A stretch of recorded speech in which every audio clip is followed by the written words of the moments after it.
Hey, what's up, guys? So I'm gonna be reading a little bit of something from Martin Luther King, and I know it's kind of late, but I figured better late than never, right? King was an unapologetic advocate for the rights of the black race. He believed that poverty was a crushing weight that prevented the black race from achieving its potential.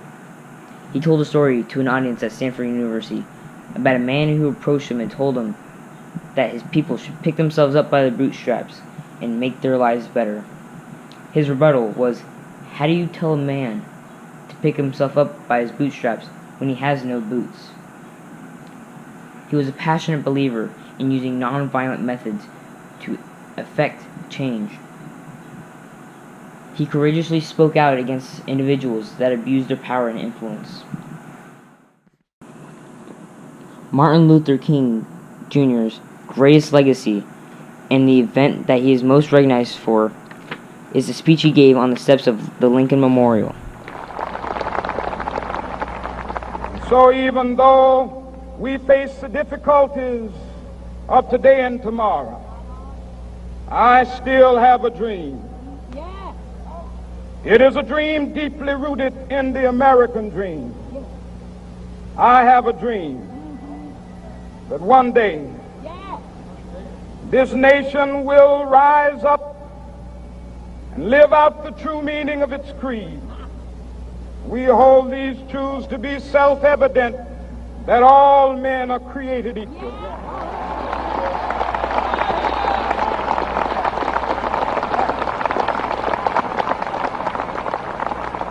I have a dream that one day on the red hills of Georgia, the sons of former slaves and the sons of former slave owners will be able to sit down together at the table of brotherhood. I have a dream that one day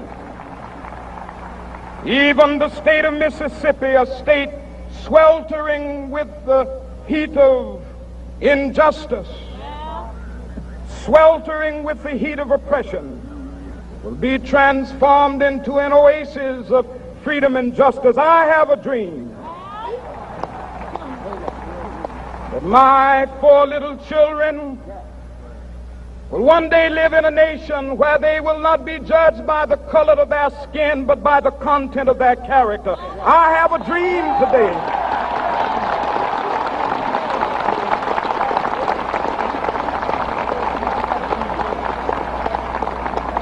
I have a dream that one day down in Alabama, with its vicious racists, with its governor having his lips dripping with the words of interposition and nullification, one day right there in Alabama, little black boys and black girls will be able to join hands with little white boys and white girls as sisters and brothers. I have a dream today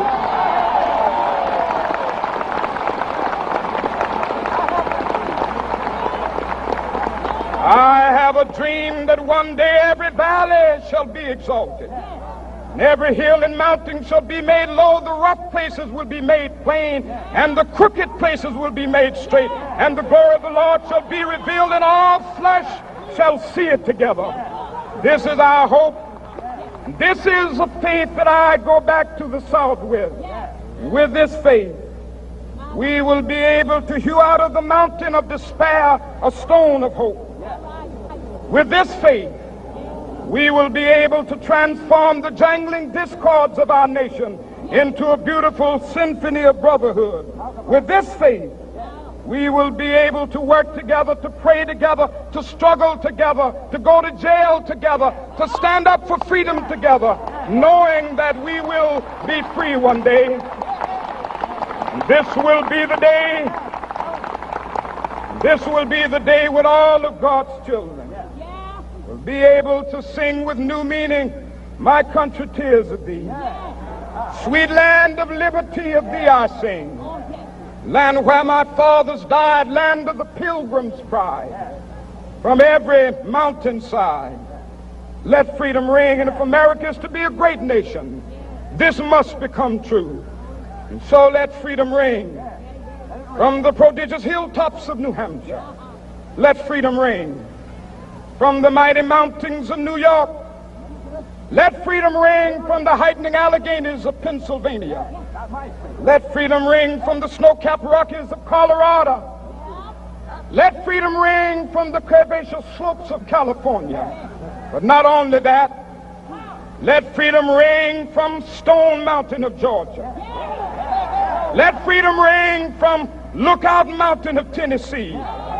Let freedom ring from every hill and molehill of Mississippi, from every mountainside. Let freedom ring, and when this happens,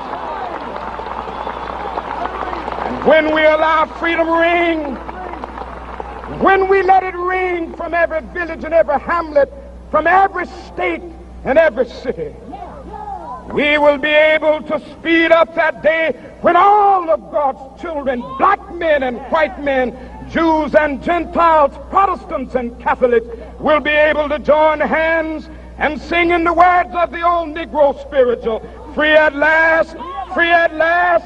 Thank God Almighty, we are free at last.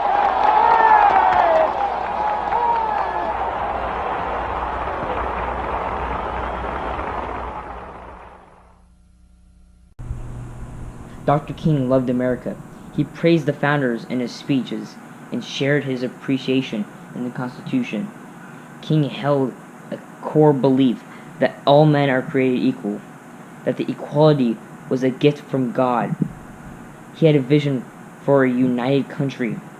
However, he warned that the country would not realize its potential to be truly united until its laws were just and all men were treated with respect.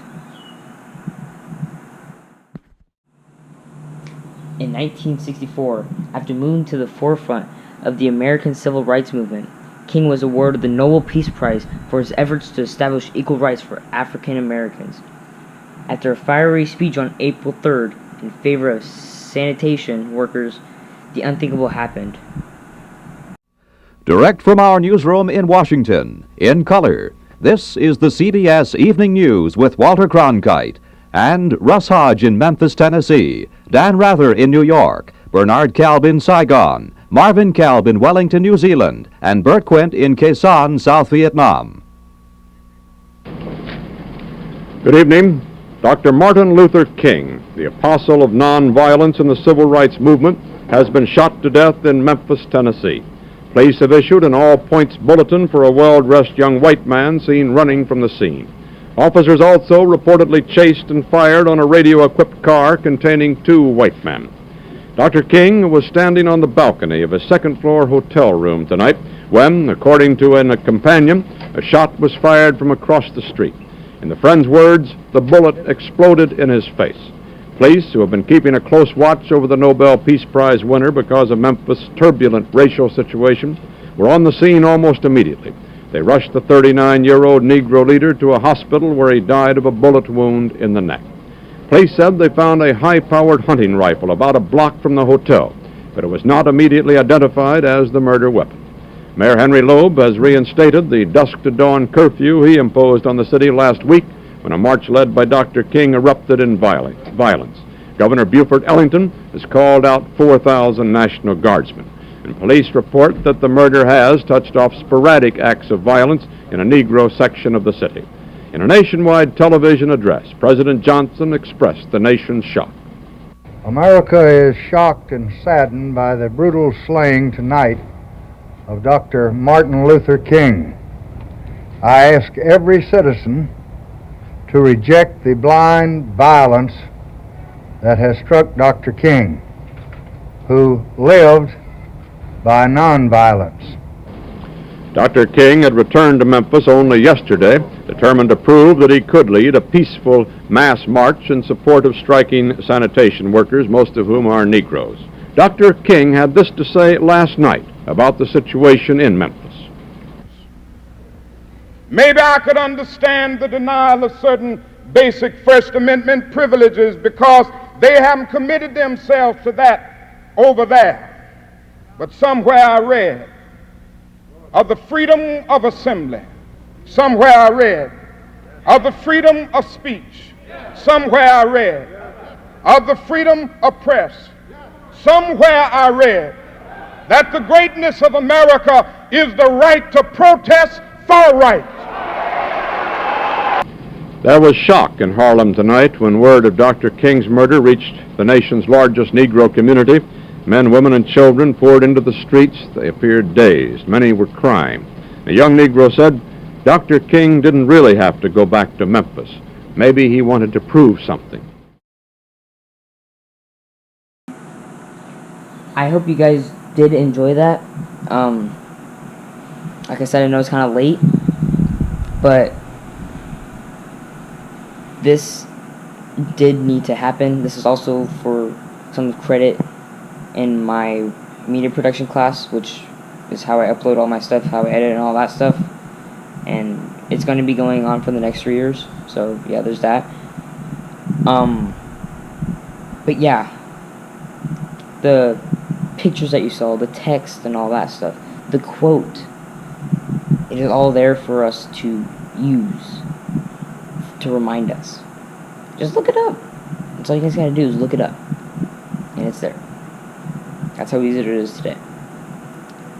And also, the last video that went up, the 49-minute and 50-second one, there's the picture up here, I guess. Right here. And right there. Right there. So, yeah. Its message needs to be shared.